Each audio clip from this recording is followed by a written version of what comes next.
proclaimed the forest sage. A little bit of a lion, a little bit of a lamb. Now let's play with this. Tough like a tiger, compassionate like a doe. That's simile. Transparent like a river, mysterious like a lake. It says leaders should be tough. In as much as you are tough, how should you be tough? Tough tiger. Tiger is one of the toughest animals. Strong, big, heavy, powerful, resilient. That's a tiger. A teacher should have those qualities. Tough, like a tiger.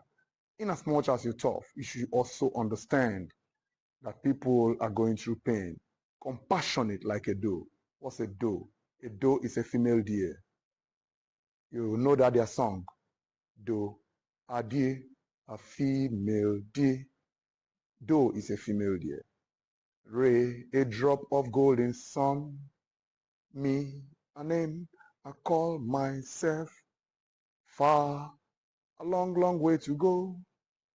So, a needle pulling thread. La, a note to follow so. Tea, a drink with jam and bread. That will lead us back to do, do, do, do, do. Adi, female. You know, in those days, some of us don't know how to sing. You keep twisting it. But these days, you know, you too should learn it. Learn from your kids. They will sing it. So you understand. Now, a female deer is a doe. A male deer should be a buck. A female deer is calm. If you have your phone later, you Google it out. You see the calmness of a doe. D-O-E. Calmness of a doe. But the male deer looks horrible. But the beautiful animal too, but it has antlers. You know, if you've seen the deer, it has that horn that look like firewood. If you've seen it before, that's a deer, male one. The female one is doe.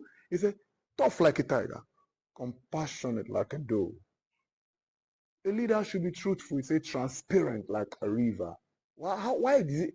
What is that thing connecting a human being and river? Transparency. River is transparent. It flows. I don't know if you came up on it. Flows. It's not locked up somewhere. Good river flows. Transparent like a river. And if you want to see some beautiful transparent river, I think you should take a trip to River Ethiopia, one of the finest rivers in the world, right here in Delta State of Nigeria. One of the purest rivers, one of the deepest waters, one of the longest rivers in terms of traveling on waterways. Right there, you can get that in Ethiopia West local government. You can get it somewhere in Obiaruku Axis, talking about Owabi. You know, this water, very deep. But no matter how deep it is, throw a needle inside, you'll be seeing it inside. I've never seen a water as clear as that one. Not until I got to where this water is. Your soap, if you are swimming in it and your soap falls down, you'll be seeing the soap there. If you are putting your hand to take it, your hand can never get to the ground. As you are going in, the soap is going, so you'll be seeing it clear, transparent like a river. But in as much as it is transparent, it should also not be too predictable. It says mysterious like a lake. Lake is another mystery. A lake is a body of water surrounded by land. You don't know how the water got into that place. You know, a body of water surrounded by land. That's a lake. And that's mystery. So leaders should be mysterious like a lake.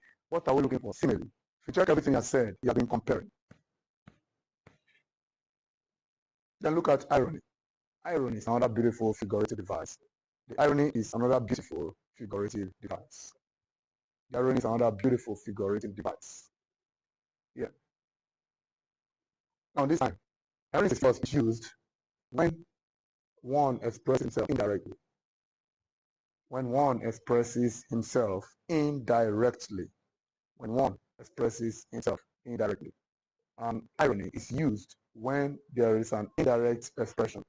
It's an indirect way of passing your message across to the listener. It's an indirect way of passing your message across to the listener. An irony is an indirect way of passing your message across to the listener. You see? You don't just say it straight. You want to hurt somebody's feeling. You want to appreciate somebody. You don't say it straight. Use irony. We have different kind of irony. See, there's this irony that is apophasis. Apophasis is a kind of irony too. It's a figure of speech. Somebody has done you good. You want to thank the person. Say the word thank you, let's know. But you say, oh man, in fact, you are so awesome. You've done me a whole lot. In fact, I don't just know how to thank you. You just told a lie. That's even thank the person, but you just deny the fact that you. So it's an indirect way of saying what you want to say. That's apophasis in that regard. It's a type of irony. So an irony is a figurative device used when one indirectly says what he has in mind. I know you are very careful. You are a very careful child. That's why you've broken all the plates in the house. You see, that's irony. Indirectly, you are telling the person that this person, you are a destroyer. You are so careless. You know, he's very brilliant. He's very brilliant. He's very brilliant. But he does not care if he fails his exams. You see, they're telling us that this one is not a brilliant child. With all of his wealth, he shall not feed well. Then it's not wealthy. You see that? It's not wealthy. Irony. Personification is another figurative, which will be talking now. Very popular figurative device, very popular figure of speech. Now, personification is a figure of speech used when non-humans are given human attributes. It's a figure of speech used when non-humans are given human attributes. When non-humans are given human attributes. Personification is a figure of speech used when non-humans are given human attributes. When non-humans are given human attributes. In this instance, you talk about what you are talking about. You talk about your subject. You present it as if it's a human being. But no, they are not human beings. And take note, your presentation must make sense. Your presentation must make sense. Is the computer sleeping? Not yet. Then make it sleep. That is personification. That's a statement we use while discussing computer. Computer, make it sleep, make the laptop sleep. Only human beings should have that quality. So it's personification. You see that? I can't hear this radio set speak. It's not talking. That's personification. We speak all these things every day, but we don't know the figures of speech we can give to these ones. You know, I said it the other day that I entered the classroom, but the empty class was staring at me. Personification. You see, that's personification. Aha. There are times if your bed is not good and your bed is making some kind of sound, instead of it to say the bed is screeching, you say the bed, you know, this bed is making noise, this bed is talking, I don't like the word, in fact, this bed is disturbing me. Only human being should disturb you, not furniture. So that's personification too. So that's that the fan is waving at me. Personification.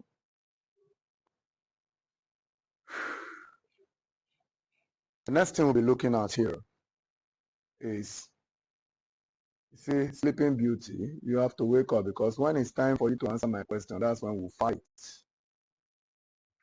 Gonna fight. Yes. If you sleep my class, you pay for it. Rhythm. Rhythm. Understand the fact that some poems have musical beats. They have musical beats.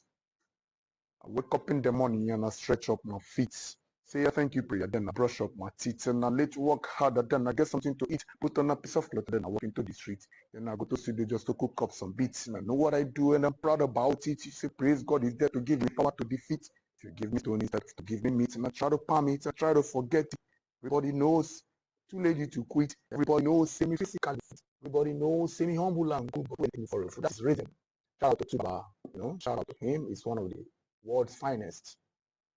Arguably Africa's finest, one of the world's finest, Yeah, to face it. It's a big one. Did that song many years ago. Right now, rhythm. What about poetry? If you come to poetry, we have rhythm. Go sold above his guests upon a thankless errand. Fear not to touch the best. The truth shall be thy warrant. Go since thy need must die and give the world a lie. That's a poem by Sir Walter Raleigh, The Soul's Errand. What about Cage Bird by Maya Angelou? Cage Bird says, a free bird lives on the back of the wind and flows downstream to the current ends and dips its wings in the horizon rays and dares to claim the sky. But bird that stalks in its narrow cage can seldom see through bars of rage. His wings are clipped and his feet are tied, so it opens his throat to sing. The cage bird sings with a fearful trail of things unknown but long for tale. His tune is heard on distant hill, and the cage bird sings of freedom. The free bird thinks of another breeze and is often to the tiny trees. Far too on John Bright lawn and names the sky its own. You see that Chedron near your shoulder is a canny upper morning beats him soft like clay and stuffs him down the belly of a waiting jeep. What business of mine is it so long they don't take the yam sovereign mouth? You see those things now. Rhythm is used to discuss the beat in poems. If your poem does not have rhythm, then there's no problem with that because not all poems are meant to have rhythm. Do you understand? Some poems do not need to have rhythm. But if it does, then fine. Rhyme. Rhyme. Rhyme is the correspondence of sound. Rhyme is the resemblance of sounds in lines of poetry. Rhyme is the homogeneity of sounds in lines of poetry. Rhyme is the look-alike of sounds in lines of poetry. Rhyme is the consonance of sounds in lines of poetry. Rhyme. Now, when you talk about rhyme, that means at least two lines have similar sound. They have words that make them sound similar. At least two lines should like. If they don't get it, forget it. If they don't look alike at all, there's no rhyme. There's no rhyme. For instance, this poem, in a far country that I cannot name, and on a year long ages passed away, the king there dwelt in rest and ease and fame, and richer than the emperor is today. We have the first line rhymes to the third, while the second line rhymes to the fourth line. That is rhyme. It rhymes to the third line. The second line rhymes to the fourth line. That's rhyme. Now, what rhymes about? You need to know rhyme scheme. You need to know rhyme scheme. Rhyme scheme. Now, rhyme scheme has to be the definition of your rhyme. Now that you know the rhyme, how do you define your rhyme? For instance, I don't watch my infant head when sleeping on my cradle bed and tears of sweet affection said, my mother. We have four lines there. What about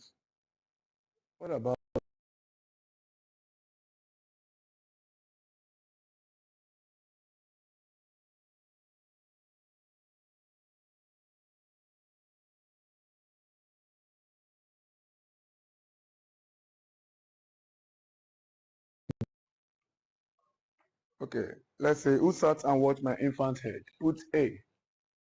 When sleeping on my cradle bed, put A. And affection shared, put A. My mother, put B. So the rhyme scheme is A, A, A, B.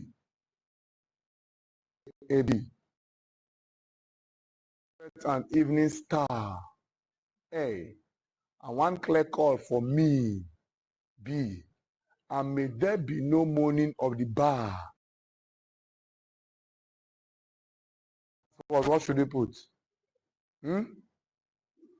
Sunset and evening star, A. And one clear call for me, B. May there be no moaning of the bar. What do we put? A. A. Because of the first star. And this is bar. When I put out to C, we put B. No, the first one has me. It's A, B, A, B. So look at that. Take note. Sunset star. And one clear call for me. And may there be no moaning of the bar when I put out to C. You see it? That is A, B, A, B. We have I wandered lonely as a cloud. that floats on high o'er vales and hills. When all at once I saw a crowd, a host of golden daffodils, beside the lake beneath the trees, fluttering, dancing in the breeze. That is ABCC. You see it? ABCC. Okay? You move over. We're still talking rhyme. You've seen the rhyme scheme. You've seen the way they do rhyme scheme. You see it? Use the letters first. The first letter, don't for any reason begin your rhyme with letter B or C. No, it's an error at the beginning. Don't say, oh, this person has B and C in his. That's that person's line, but you, if you want to write, start A, start with letter A, followed by letter B. If they look alike, still put the A. Look alike, put the A. But as you are writing, bear it in mind that you don't start with any other letter, but A.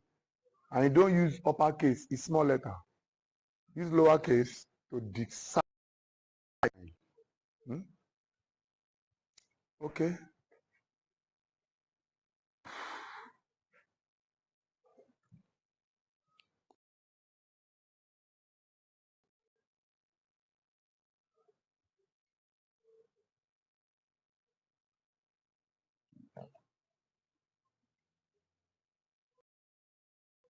All right. Just need some shots. You know, I keep saying this. Or Squeeze John, forgetful here. Forgetful here. Always forgetful. Are you doing it on purpose?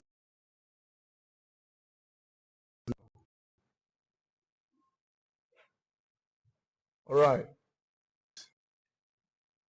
So we've seen the rhyme scheme.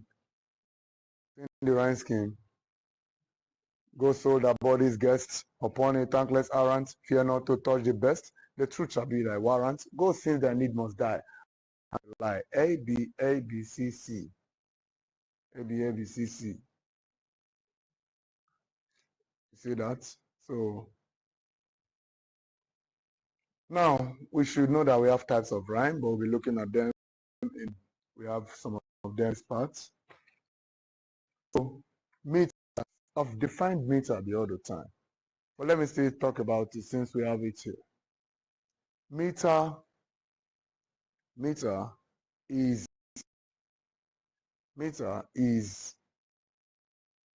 a poetic device, a poetic term, a literary device, but a poetic term that helps us to decide the number of feet in a poem. To decide the number of feet in a poem. Meter helps us to decide the number of feet in a poem. How? 1 foot is monometer. 2 feet is diameter. 3 feet is 3 feet is triameter. 4 feet is tetrameter. 5 feet is pentameter. 6 feet hexameter. 7 feet, 8 feet octameter. 9 feet nonameter. 10 feet decameter.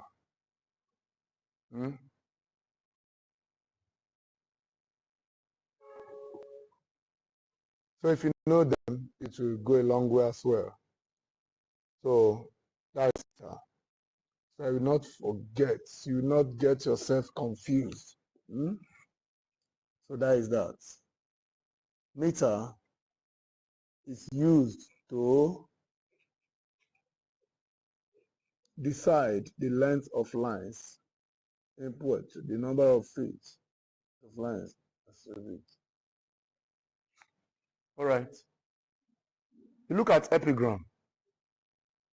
Epigram is a short statement that makes sense, a short, witty statement. An epigram is a short, witty statement. An epigram is a short, witty statement. An epigram is a short statement that makes a whole lot of sense. It's a short statement An epithet is a statement. An epithet is a statement that can be used to do a description of something. When you want to do a description of something, epithet. You use epithets while you are describing something. How? Epithet is more or less an adjective. It's used as an adjective. You know, epithet look like an adjective. Here, epithets deals with the language, the way you plan your words, the way you speak them. That's where we got the word, the way you plan your words, the way you speak them. That's where we got the word transferred epithet from. If we have it somewhere else, I'll get there. Okay. You see, bathos, another word for the aspect of figures of speech. Bathos is another word for anticlimax when figures of speech is concerned. Anticlimax or bathos. Another word for anticlimax is bathos. So, and we've explained anticlimax earlier. Then imagery. Imagery is the imaginative picture of what may not be concretely present. Imagery is the imaginative picture of what may not be concretely present. Imagery is the imaginative picture of what may not be concretely present. Imagery is imaginative picture of what may not be physically present. The imaginative picture of what may not be concretely present, that's imagery. So as you are reading a book, reading any novel, any story, watching any movie, you should have good knowledge of imagery. You should have good knowledge of imagery. As you are reading any book, you should have good knowledge of imagery. As you are any poem, as you are watching any movie, as you are listening to any song, imagery. Imagery helps you understand a book because it will make you see through the eyes of the author.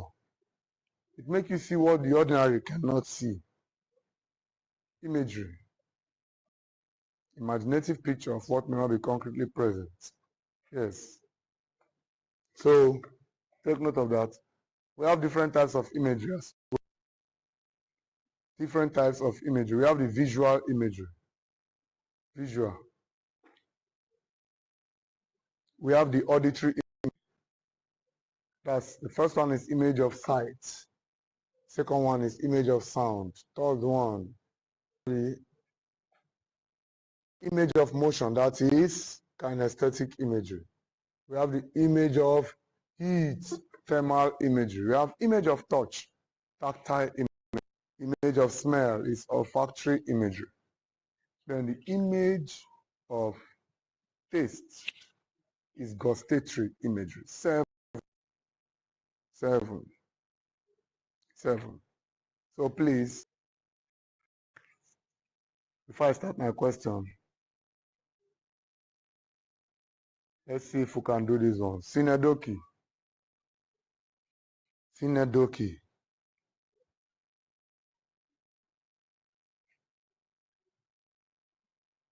Sinedoki is a figure used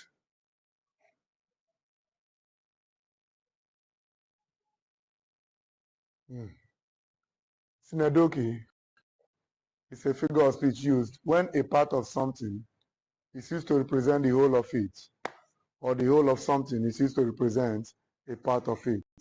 When a part of something represents the whole of it, or the whole of something represents a part of it, that is Sinedoki. When a part of represents the whole of it, or the whole of something represents a part of it, that is Sinedoki. How?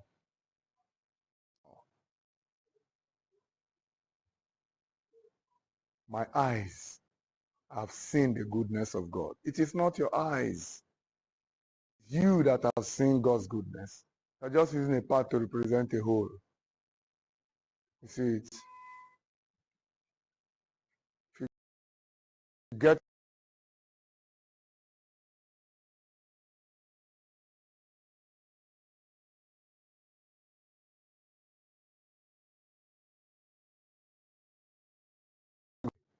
Now speak to me. My ears are listening. No, we've not said it before. It is your ear that is receiving call. Eh? Speak to me. I can hear you.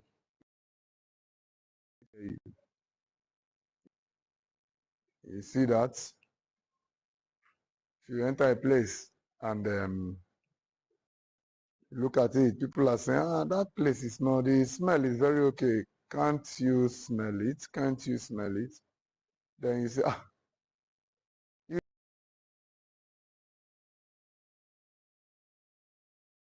So that is it. Very simple logic. Try to understand it, that you cannot see. It is you that can see. It cannot walk. It is you that is walking, you know. So that is that. I've told you.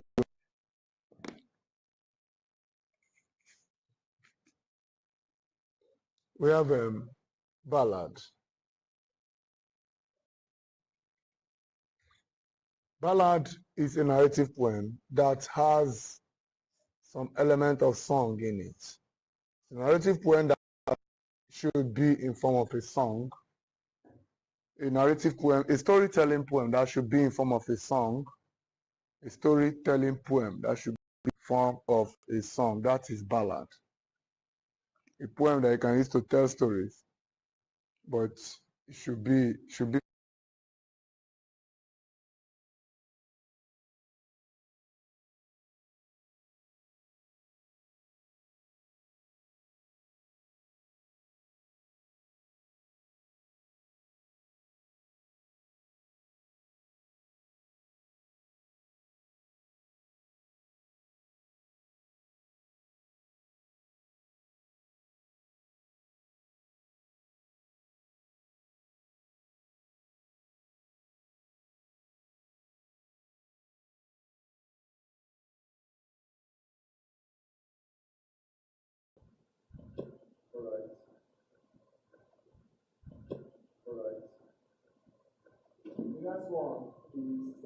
next one is dirge.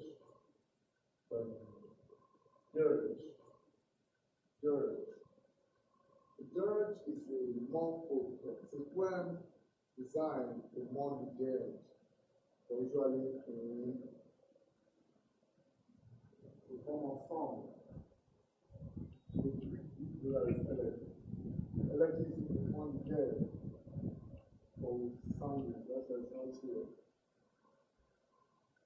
Yeah.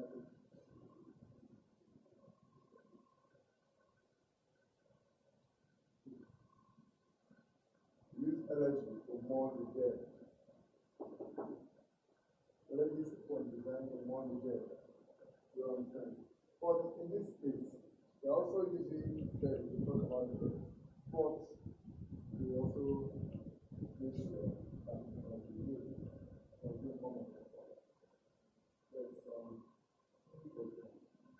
panegyric. The panegyric is a poem of praise. The panegyric is a poem of praise. Panegyric.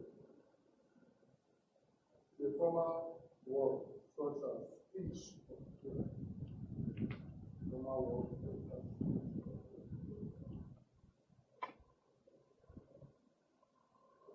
my word such as speech of God, reaching to praise of the black woman, fall into that category. That means I will pronounce your name, fall into that category. The praise song. That means my mother, that I'm Taylor, fall into that category. So that means faithful people in this time should fall into that category. So panegyric is meaning to praise God. To praise God. Panegyric. Folk tales are stories about a particular group of people.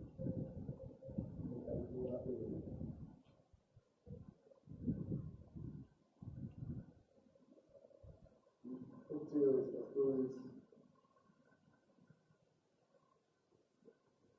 told by a particular group of people in a particular society. They are stories told by a particular group of people. Then romance. Romance. Romance is a fictional story written to talk about the life of love. Romance. The fictional story that is written to talk about the life of love. Romance. Love and love. But when the folktale is a kind of story, and we used to talk about ordinary society. A romance is a fictional story used to talk about lovers, lovers, lovers.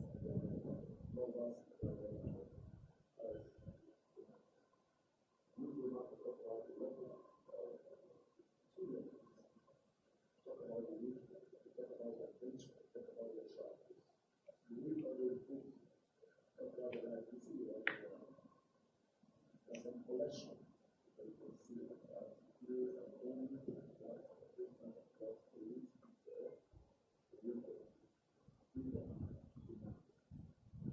I want to wipe off this part and let's play it.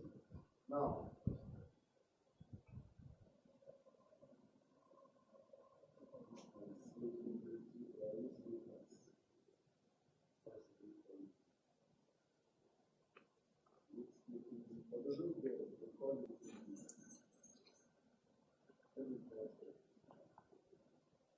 all right. Question number one.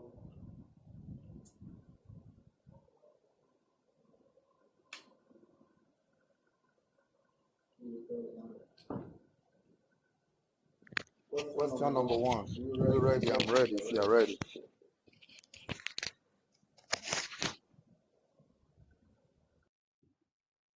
Question number one. A poem that used to celebrate heroes is what? And their achievements. Okay, no, before question number one. Before question number one, any question? All of this. Ask question.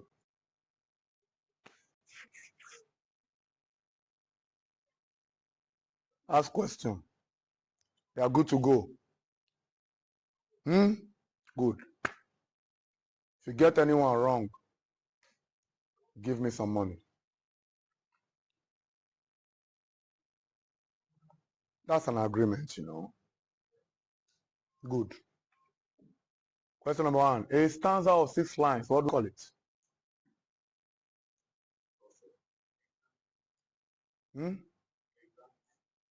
Used to determine the beat in poetry. The musical beat in poetry. The musical beat in poetry. Rhythm. Work on your pronunciation. Rhythm. Twinkle, twinkle, little star, how I wonder what you are. Up above there was so high, like a diamond in the sky. When the blazing sun is gone, then you show your little light. Twinkle, twinkle all the night. Then the traveler in the dark, thank you for your shining star. He could not see which way to go if you do not twinkle so. Is it? Oh no, you guys have forgotten about that poem. When you were little, they were singing the poem. A poem written to celebrate heroes and their achievement. What do you call it? Epic. Epic.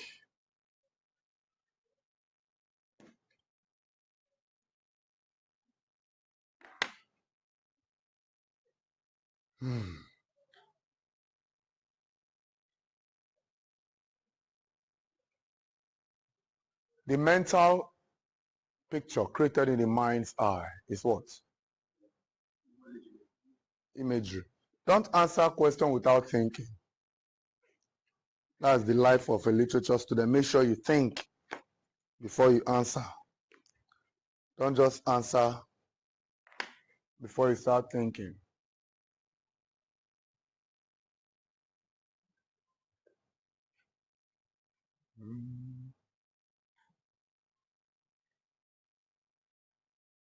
Which of the poems here is used to praise someone?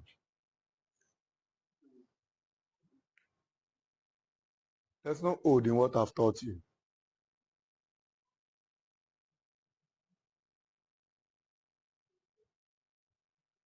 No poem.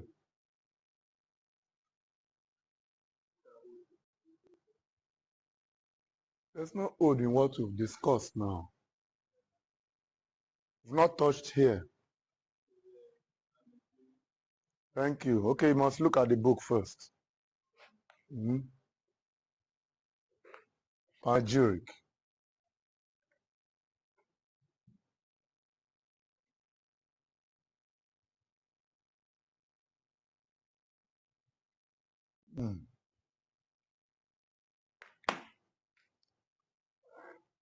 The next question says,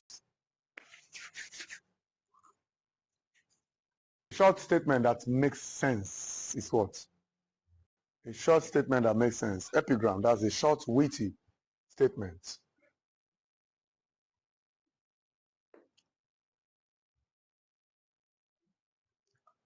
What do you call a poem about the lives of shepherds?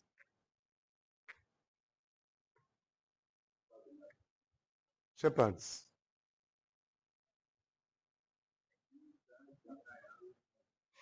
What do you call a poem about the lives of shepherds?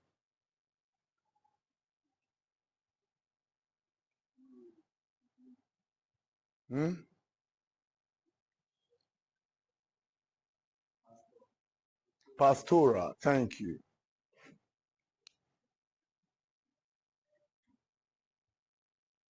What do you call a song-like poem which is used to mourn the dead?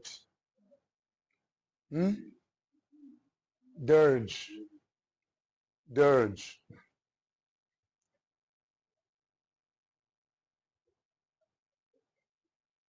An indirect way of comparing. Which figure of speech can tell us about that? Metaphor. Thank you.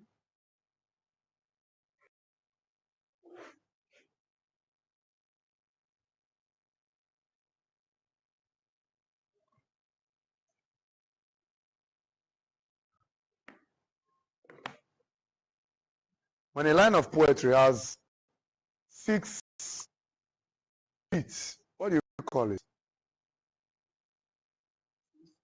Yeah.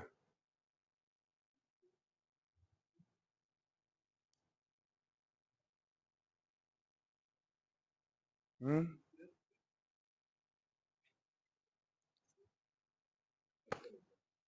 a line of poetry has 6 feet, what do you call it?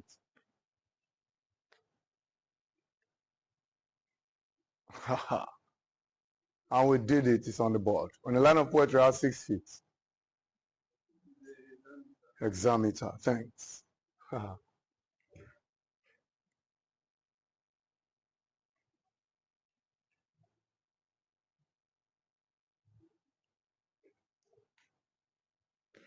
The term used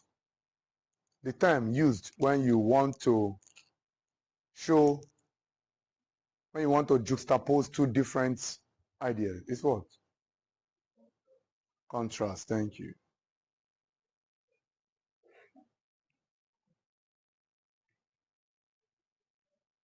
Another name for anticlimax is what? Baptist. Eh? Hey. Baptist. Bathos. You say Baptist, God will help you.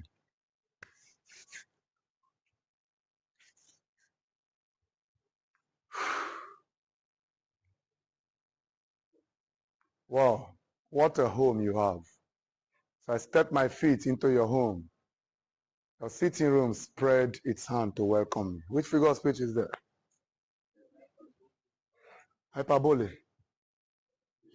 Thank you. Do we have hyperbole on the board?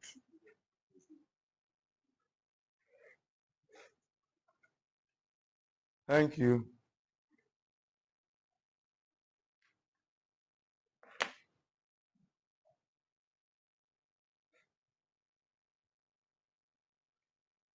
Papa Patrick, para popo, payen papa po. Which figure of speech do you have there? Alliteration. Thank you. Papa Patrick, para popo, payen papa po.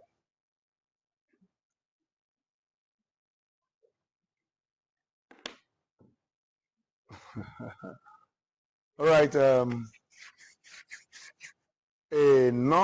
A fictional prose work. A fictional prose work.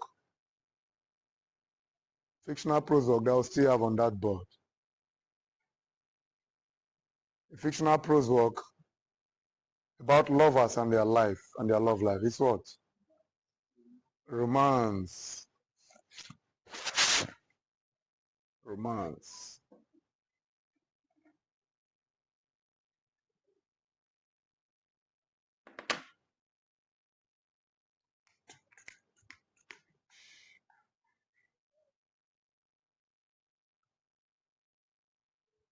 The turning point in the plot of a story is what?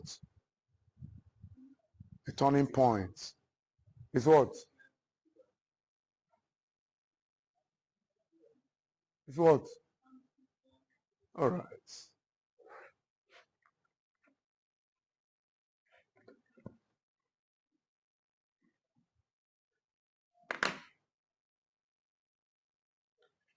In the oral tradition, what do we call the story? To give you blue.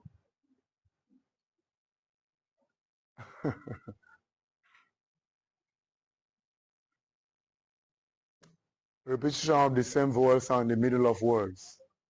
Assonance.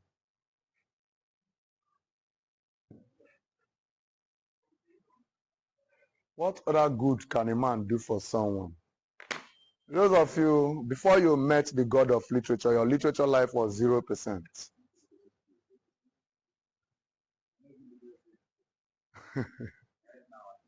0%. How many percent before now? Imagine, 0%. How many percent? 0. But now you guys can boast of, in terms of literary term, 60, 70, 80%. So I'm proud of you, man. So thank God for that. Our glory must be to the Lord, for he is worthy of our praise. No man on earth should give glory to himself. All the glory must be to the Lord. They stop giving God glory, you die. Let's look at William Morris' poem. In a far country that I cannot name, so you should know why I should give God glory. That poem has 849 lines, but I will paraphrase. We're written by William Morris, an English poet. In a far country that I cannot name, and in a year long ages passed away, a king there dwelt in rest and ease and fame, and richer than the emperor is today. The very thought of what this man might say from dusk to dawn kept many a lord awake. For fear of him did many a great man quake. Young was he when he first sat on the throne, and he was wedded to a noble wife. And on a dais must he sit alone, for none dare speak to him for his life. And one day up he woke on his golden bed, and of all the beautiful things he had he spoke. Am I not God, since I can rest at ease? What need have I for temple or for priests? And then one day he slept unknown to him, waking and remembered none of anything. And to his kings and guards he said to them, today we sport along the beach to play. And on his white horse he rode, for that horse was worth a kingdom's gift. Because of this, it outran every other horse. And on the road, he found himself close to a beautiful stream. His men, for their king, they were looking for. Another route they passed, and him another. The man looked at the beautiful waters, looking at the beautiful fishes swimming. His signet ring, his robe, his crown, it dropped on the ground. And his beautiful horse he tied to a neighboring tree. And sportly he jumped into the river for a cool bath. Looking for their king, they found him none, and they went to the palace. But getting to the palace, they found the king sitting on the throne with the beautiful queen by his side. And after Jovinian has finished taking his bath, he stood up. Neither did they find his horse, his crown, nor his ring and his robe. He started screaming, who took all of these? I will deal with you when I get to the palace. No voice was heard except the sound of the little birds Staying there till dusk, he decided to go home. Without clothes and nothing, he went out naked. Walking on the street, each man that saw him took him for a madman. They threw him stone, they threw water at him and the earth. I will deal with you, I'm your king, Jovinian. And they say, if you say that again, the king will kill thee. He said, I'm the king, don't you see my face? We are not seeing you as our king. The king is right there in the palace. He gets to the palace. They held his hand. Why, I'm the king. I want to go to my throne. They took him to the king, and he becomes scared. Who is this on my throne with my noble wife? And the king on the throne asked, my sweetheart, do you know this man? And the wife said, I don't know you. And Jovinian said, am I mad? What is going on? I don't want to kill you, this madman. Leave my palace. And Jovinian leaves the palace. This is his second day outside. Walking on the street with nakedness, being beaten by mosquito and no food. He remembered a hermit, a preacher that has always spoken to him about God. For he built a house, beautiful and white, for the priest. And he gets to the priest's house. Please, I don't know what is happening. I am King Jovinian, thy Lord, thy King. I built this house for thee when thou wast poor. But my people, my king, they know me not. And a man shares my throne. He claims to be the king. What is going on? How dare you say you are the king? When the king hears this, he will kill thee. Get out of my house. He said, what is going on? Nobody knows me. Oh my God, if I've done anything bad, can't you please have mercy on a mortal body? And because of him bringing himself down to beg God Almighty, the eyes of the hermit was open. And he goes back to the hermit. Don't you know me again? I built this house for thee. If you can talk to the Creator to have mercy upon me. 3 days outside is not a joke for me. And he said, oh, thou art the king, I know thee. But what happened? Thy pride has brought thee low. You know what to do. Take this my rag. I don't have beautiful clothes. And he put on the rag. And he said, take this donkey. Can you please eat this little bread? I don't have anything. And he ate those things for starving for 3 days. He got back to his palace. Go there and they will know thee. Get into the palace gate. They said, look at the king. He said he will disguise himself today. So please, nobody, let's behave ourselves. And he said, oh, I thank you, God, they've known me. And he gets to the palace. Oh, my father, please don't make that king still remain on my throne. As he gets there, he saw the king. This time, he couldn't see the face, but shining like gold. And he got there. The king said, come closer. And he said, and he got there with fear. The wife was still sleeping beside the king. He said, since I made thee a normal human being, but pride has brought thee low. Then why did you do this to thyself? Make sure you change from all of this. Thank God you've known something. You've learned a whole lot. And the new king disappeared, and the wife woke up. When the wife woke up, he saw his husband. My king, I've been waiting for thee. The lords are waiting for you at the table. He said, huh? But you denied me some hours ago. No problem. And he went to his lord. From that day, Jovinian called the scribes. He asked them to write what he has saw, so that they will keep it in the king's archive for other kings to learn from this. But the worst part is that when the new king came, he did worse than Jovinian. But we don't know how it all happened. And the poem got to an end. Interesting poem. You know, if you copy that poem in a long note, it will fill this book. 849 lines. One of the finest poems. Now, look at that. So, in a far country that I cannot, I just have to chip that in because glory must be given to God. If you look at that, I think that poem, we got it from the story of Nebuchadnezzar as well. How God brought him low. If you joke with him, those that know you will forget your face. You know, so it happened. I love the poem so much. All right, we still want to finish this. It stands out of 2 lines. What do you call it? Couplet. Thank you.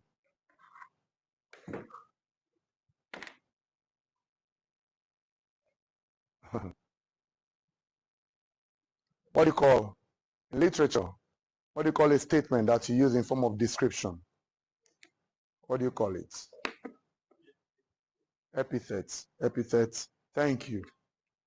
We're moving forward. What in poetry is used to determine the number of feet? Meter. Okay.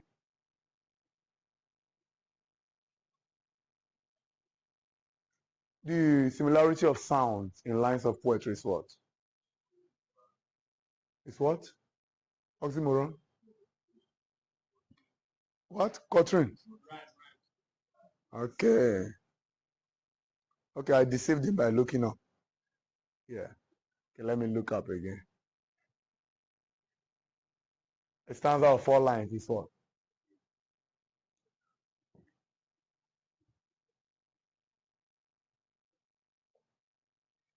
Do I need to ask questions here?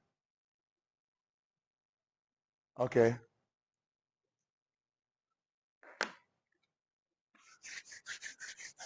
Uh,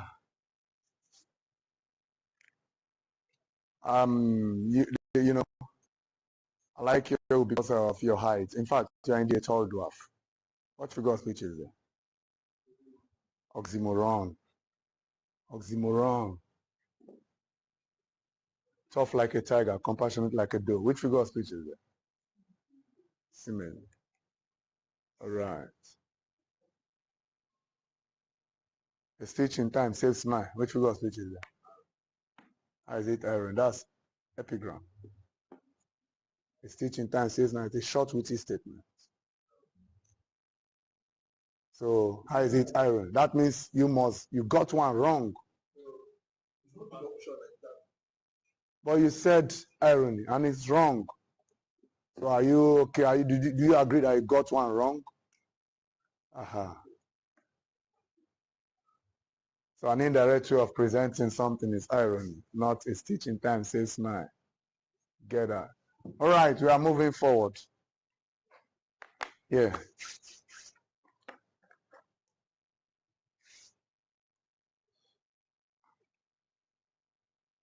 Let's crack this open. But before we do this, let's play with past questions a little. Playing with past questions.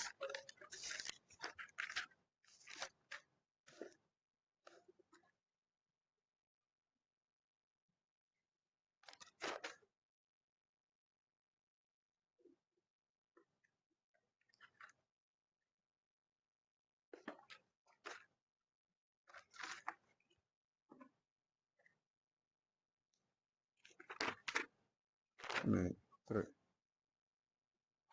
4. Can I work with this? Thou art the judge of man.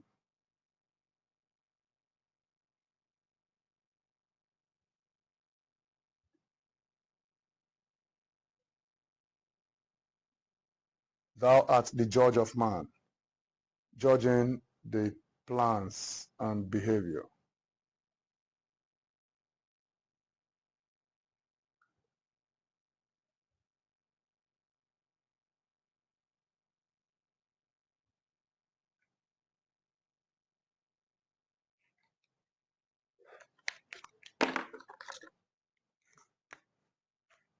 We're going to answer a question with this. Judging a speech and egotism.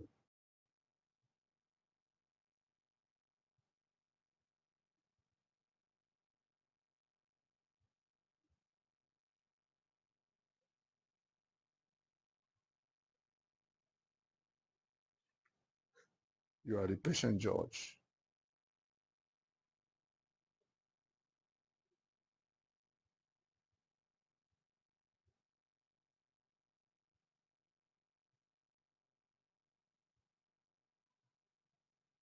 Nations plan without having thee in view.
I know why.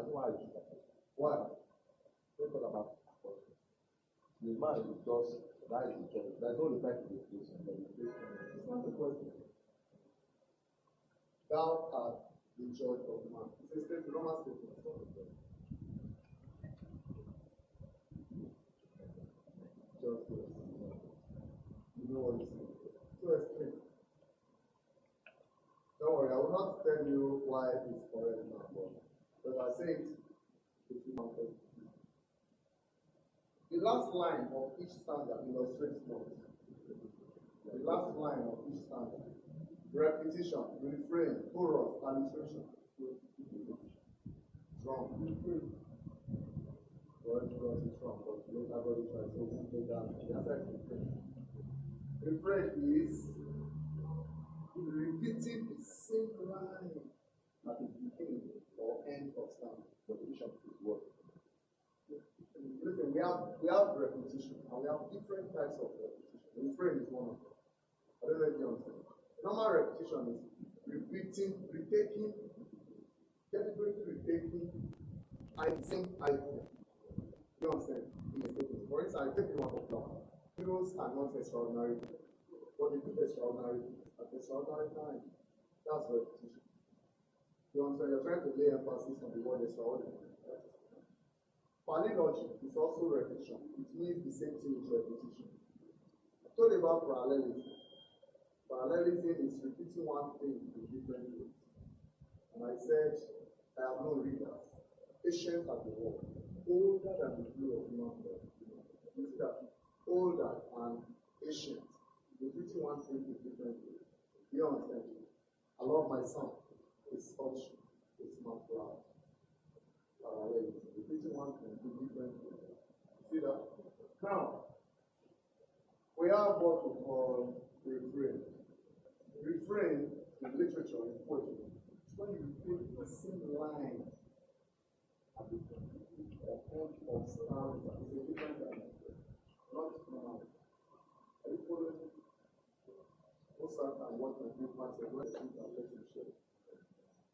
One thing that's important is that we do the form of every time. Just the pressure has to catch. I see that kind of repetition is called refrain. Just like you check everything you have application. You have application. So you got it wrong. Okay, let's pity you that you got it right. I didn't want to give you that money. I'm a nice person. Number 3. The dominant device used in stanza 3.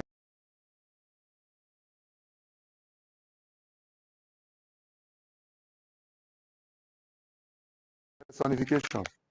Tomorrow and tomorrow go here and there. Time smiles and laughs. He rounds his face and consults with fate. You are the patient judge. What is the verb you use here? Alliteration, assonance, onomatopoeia, personification.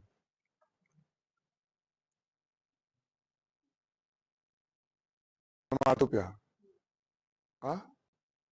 That's what you have chosen.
Tell me what's the answer first.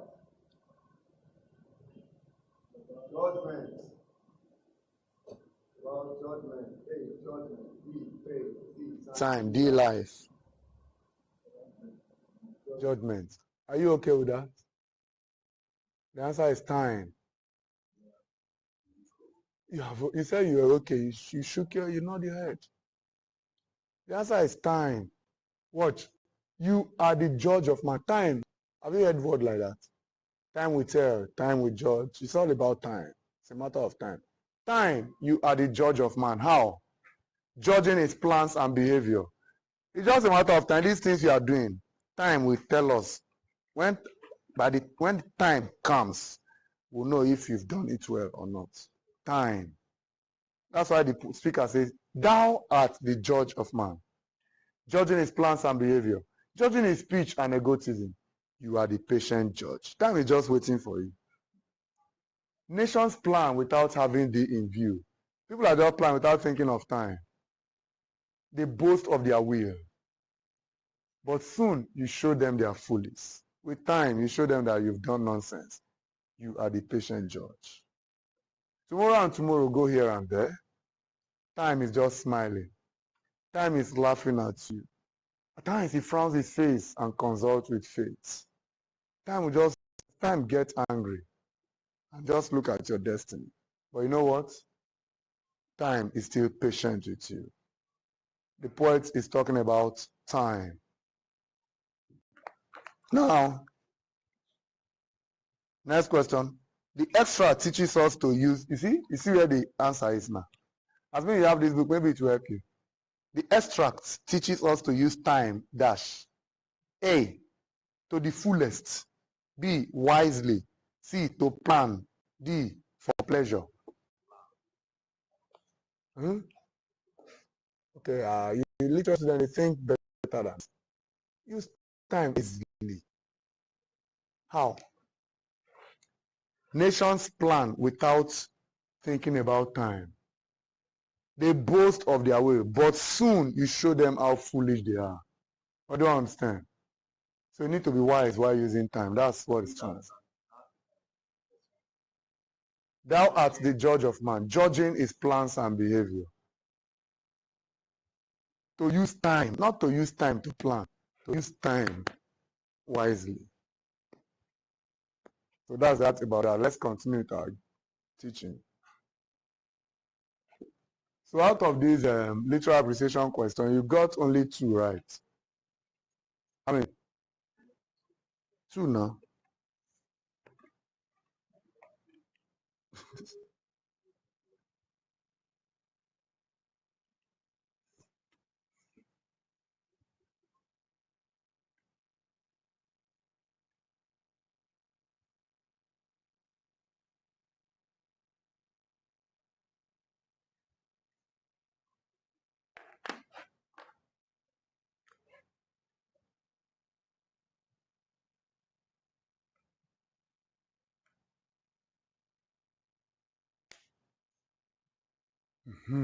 We'll start with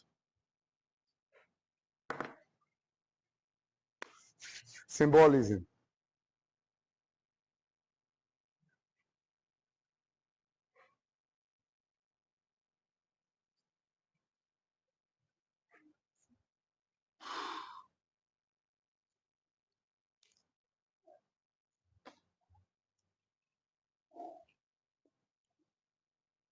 Oh, symbolism.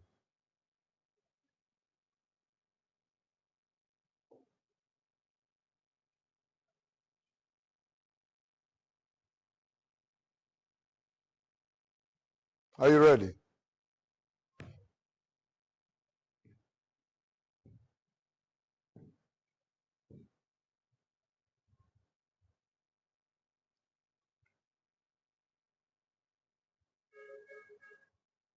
Now, symbolism in literature comes to play when an author use something to represent or symbol or represent another thing. When you use symbol, you've used something to represent another thing. For instance, if you read The Leader and the Led, it says, our need calls for a hybrid of habits, proclaims the forest sage. Next time you come late to my class, I chase you home. You don't do that. To Adobe, they sent him to Ladilak school, very beautiful school, but Ada, they didn't send her to school because she's a female. She graduated from got money for the wedding, and they sponsored the husband abroad to UK, to England, joins the husband there. Then the suffering begins. Now, Ada Ophili is a clear symbol of women going through pain because of the agenda today. In the same vein, if you look at The Leader and the Led, the lion takes its claim to the leadership of the pack. The lion symbolizes ferocious leaders that think before they are leaders that do not care about their followers. They don't know. The giraffe craves a place in the front, but his eyes are too far from the ground. The giraffe symbolizes leaders who do not have time for the common man. When the zebra says it is